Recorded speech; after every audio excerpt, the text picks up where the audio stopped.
If you're struggling right now in the garden, do not worry. Even experienced gardeners are having a tough time in July. The heat, humidity, and constant watering can be overwhelming for gardeners of every level. And today I'm going to break down the top 5 things that I do to make sure that I'm not overwhelmed in July and make it past this extremely hard gardening month to make sure that I have a successful garden. And these are things that you can be doing as well. Hi friends, and welcome back to the Garden Next Door.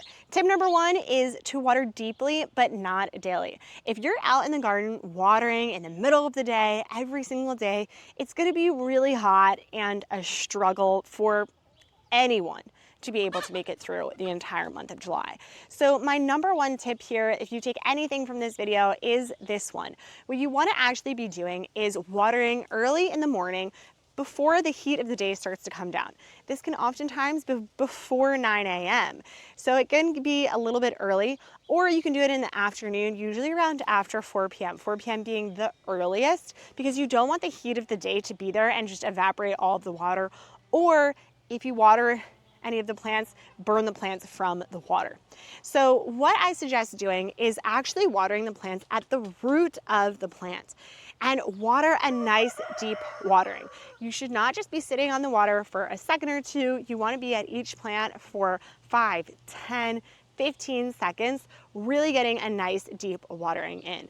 If you don't have the ability to do this on a regular basis, think every other day, then I suggest coming up with an automated watering system. We actually have a drip system for a lot of our plants, and this is doing consistent watering, which is really great, and it attacks the root of the plant, which is the most important plant. You do not want to be watering the tops of the plants. You want to go down to the root and doing a nice deep watering. The next tip here is to do a nice mulching. We like to mulch with straw, and what I like about it is it's a very cost-effective way to mulch your garden, and it breaks down relatively well. And the pros here are, one, because we don't want to be watering our garden on a daily basis, this is going to lock in a lot of the moisture. So the straw will actually collect a lot of the moisture and lock it inside. It will also protect the soil from the sun beating down on it, evaporating a lot of that moisture and taking out a lot of the nutrients in the soil. And it can be a nice weed barrier, but it isn't always going to be the perfect weed barrier. So be game to have some weeding in your garden because it's not going to take away everything. July is peak season for harvesting. So harvest often. You can do this in the morning or the afternoon and make sure that you're getting everything that's growing. So you want to be harvesting your string beans pretty oftenly. Harvest your zucchini before it turns into baseball bats because it's going to taste a lot better when it's smaller. And make sure that you're getting your cucumbers early and often. The more that you harvest, the easier it's going to be to get all of it because it's not going to be everything at once. And you're going to notice that you're getting it and it's going to be able to produce more because it's not wasting its energy on growing out things that maybe have already gone the full stop. Not all plants are going to love full sun, which is why we use shade cloth. Anything from 30 to 40% shade cloth is going to be great for some of those crops that don't like that sun beating down on them.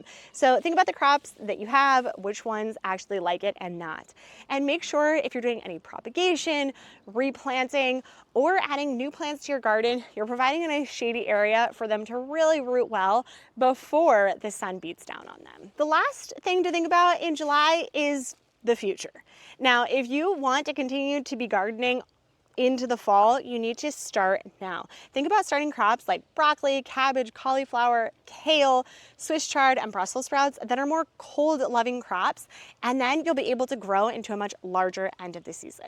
These are just 5 of the tips that I like to follow here in my garden and things that you could be starting today. If you take anything from today, make sure that you're watering deeply. It doesn't need to be daily, and keep on gardening. See you next time. Bye.